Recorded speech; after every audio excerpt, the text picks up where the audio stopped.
Meski telah didukung dengan aturan perundang-undangan serta sosialisasi secara gencar, namun pelaksanaan program tax amnesty masih menemukan beberapa kendala. Salah satu faktor yang menyulitkan penerapan tax amnesty adalah munculnya sejumlah kasus di lapangan yang lebih banyak, serta rumitnya penghitungan yang akhirnya menimbulkan kebingungan. Selain itu, menurut Ketua Apindo Haryadi Sukamdhani, sejak diundangkan pada 1 Juli 2016, pelaksanaan tax amnesty terkendala dengan waktu yang terpotong cuti libur lebaran. Akibatnya, pelaksanaan efektif tax amnesty baru dapat dilaksanakan pada 18 Juli 2016. Realisasi tersebut dirasa lambat oleh kalangan pengusaha sehingga memotong waktu efektif dalam pelaksanaan kebijakan tersebut. Sementara itu, pengusaha menilai tidak semua petugas pajak memiliki kemampuan untuk menginterpretasikan undang-undang tax amnesty sehingga mendatangkan kesulitan bagi peserta tax amnesty yang baru mendaftar.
Sudah dicanangkan tanggal 1 Juli mulainya kena libur lebaran. Libur lebaran efektif baru tanggal 18 Juli baru on. Jadi kita hampir 17 hari kita kehilangan kan. Jadi bisa dibayangkan repotnya kita di lapangan seperti itu. Nah, kami berharap sih petugas lapangan betul-betul, makanya tadi kehadiran Presiden sangat penting, message-nya sangat penting, dan petugas pajak juga sudah dipanggil kemarin oleh Presiden, diberikan pengarahan langsung. Mudah-mudahan ini cepat spiritnya untuk mensukseskan, memudahkan para wajib pajak ini menjadi kenyataan. Kami berharap jangan adalah, karena nanti kalau ada kesulitan, seolah menjadi kesannya dipersulit, ini menimbulkan distrust lagi nih di wajib pajak. Pemerintah serius nggak sih? Padahal Presiden ini udah sangat serius. Nah, tapi kami meyakini Ibu Sri Mulyani betul-betul bisa menjaga lah, saya rasa, karena beliau juga ada pengalaman di sana. Pelaksanaan tax amnesty sudah berjalan hampir sebulan. Sejumlah upaya dikerahkan pemerintah demi terwujudnya kebijakan yang dinilai dapat meningkatkan penerimaan negara. Meski begitu, terdapat beberapa kendala teknis di lapangan yang dianggap menghambat kelancaran dari program pengampunan pajak itu. Apa kiat pemerintah mereduksi kendala tersebut? Untuk membahasnya telah hadir di studio Berita 1 Direktur Penyuluhan dan Pelayanan Humas Ditjen Pajak Hestu Yoga Saksama. Selamat malam, Pak Hestu. Selamat malam. Ketemu lagi kita, Pak Hestu. Masih bicarakan soal tax amnesty. Tadi kita sempat bicarakan ada beberapa kendala di lapangan. Tapi itu kita skip dulu karena yang pertama kita mau tahu dulu sejauh ini sampai sudah lebih dari sebulan. Begitu bagaimana progres dari tax amnesty kita? Baik, terima kasih. Jadi kalau kita hitung bahwa tax amnesty ini mulai operasional itu tanggal 18 Juli kemarin, artinya di bulan Juli itu ada 2 minggu waktu itu ya. Nah, realisasinya waktu itu ada 344 wajib pajak yang mendaftarkan amnesty. Jadi peserta lah ya? Iya, peserta. Nah, seminggu terakhir ini di bulan Agustus ini terjadi progres yang cukup bagus, akselerasinya cukup bagus. Dalam seminggu ini terdapat 941 peserta baru? Peserta baru. Oke. Peserta baru. Jadi kalau ditotal sekarang sudah ada berapa peserta, Pak? Jadi totalnya sudah 1.285. Jadi ya kami melihat progresnya, akselerasinya cukup bagus dalam minggu ini. Dan tentunya kami mengantisipasi sekali bahwa di minggu-minggu mendatang pasti akan lebih banyak lagi.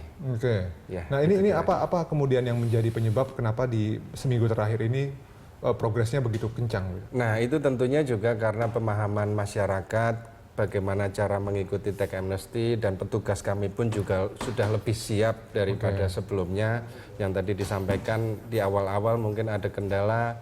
Nah, mestinya sekarang ini sudah lebih bagus lah kondisinya begitu. Sudah lebih siap, petugas-petugas kami sudah lebih, kemampuannya sudah lebih bagus, dan tentunya juga masyarakat juga sudah mulai memahami bagaimana cara melakukannya secara teknis. Nah, itu yang menyebabkan terjadi akselerasi di minggu ini.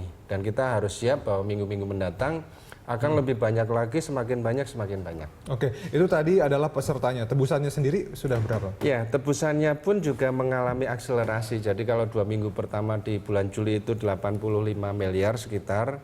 Nah, seminggu terakhir ini, 5 hari ini 97 miliar. Sehingga totalnya sudah 182 miliar tebusan.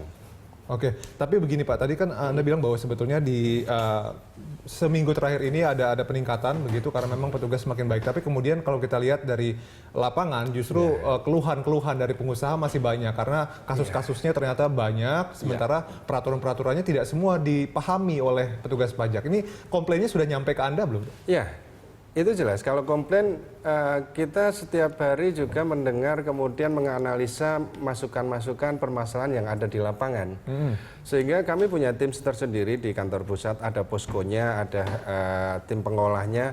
Nah, inilah kami mencoba sekuat tenaga, sekuat ini untuk mengatasi problem-problem tadi. Jadi problem-problem yang muncul di lapangan kita tangkap di kantor pusat, kita carikan solusinya.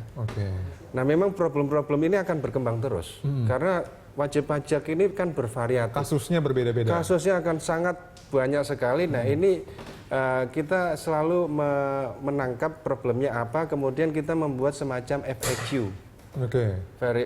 FAQ, frequently asked question, dan itu kita dokumentasikan dan kita berikan panduan kepada petugas-petugas kami di lapangan.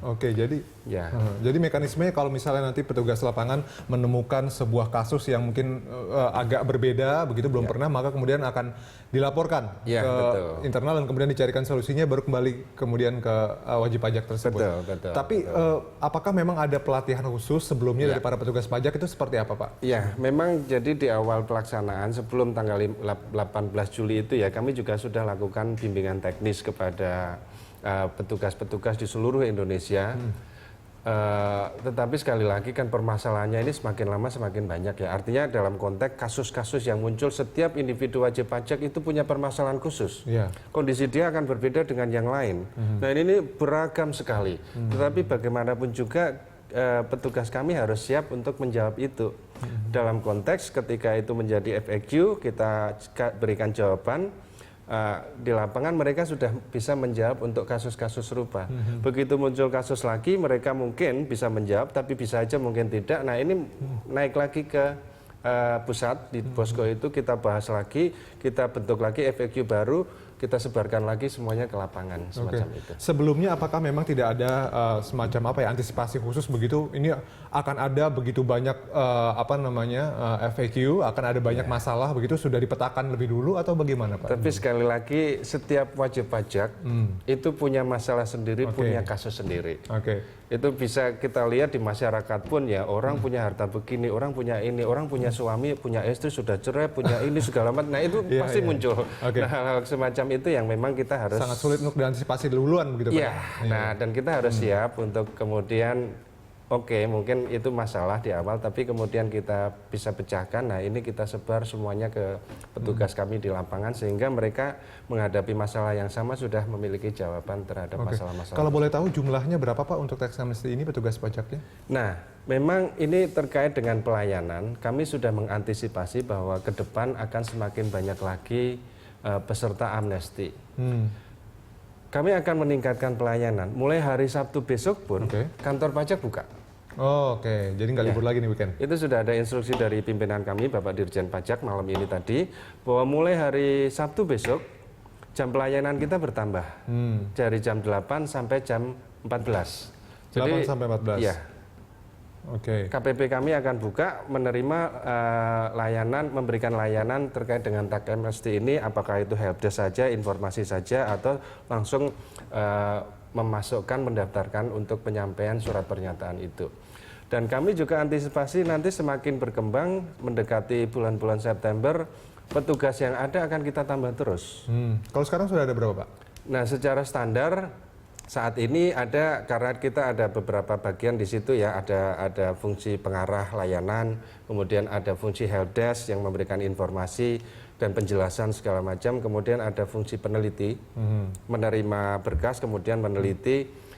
Nah, standar kita 18 setiap KPP, tetapi nanti kita melihat kondisi dan kita sudah instruksikan kepada semua KPP harus menyesuaikan dengan kondisi. Kalau perlu seluruh pegawai di kantor itu semuanya Dikerahkan melayani untuk tax tax amnesty. amnesty. Oke. Itu. Dan juga sampai hari Sabtu juga tetap masuk begitu, Hari Pak, ya? Sabtu masuk. Oke, kita harus break dulu. Pak Hestu, kita akan lanjutkan di segmen berikutnya. Pemirsa tetap bersama kami.